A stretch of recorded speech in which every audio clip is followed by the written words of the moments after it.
దోపిడీకి ఒత్తాసు పలుకుతా ఉన్నారు. పవన్ కళ్యాణ్ తో పొత్తు ఈసారి ఎన్నికల్లో ఎంత మేర లాభిస్తుంది అనుకుంటూ ఉన్నారు? అంటే కమ్మ కాపు పూర్తి స్థాయిలో కలిసిపోయినట్టు అనుకోవచ్చా ఈ ఎలక్షన్ ద్వారా, ఈ పొత్తు ద్వారా?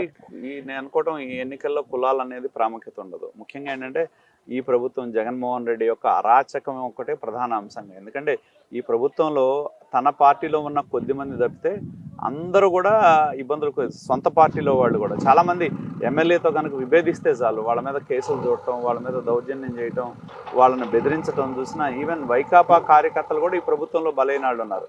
మనం చూస్తే అసలు కొంతమంది ఎమ్మెల్యేలు పిఎల్ ఆత్మహత్యలు చేసుకున్నారు, సాక్షి విలేకరులు ఆత్మహత్య చేసుకున్నారు ఎమ్మెల్యేల దెబ్బకి. అంటే నేను అనేది వాళ్ళకి సంబంధించిన వాళ్ళు కూడా, పాము తన పిల్లల్ని ఎలా అయితే తింటుందో ఎమ్మెల్యేలు బరి తెగించి ఆస్తుల కోసం, సంపద కోసం విలువైన ఆస్తులు తమ పార్టీ వారైనా సరే కబళించిన పరిస్థితి మనం చాలా చూసాం.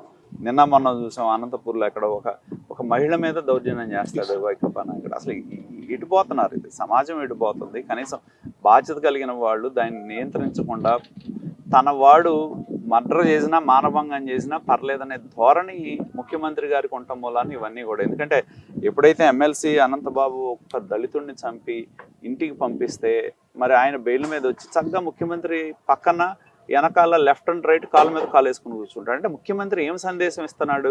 ఇప్పుడు షర్మిల కొత్తగా మళ్ళీ కాంగ్రెస్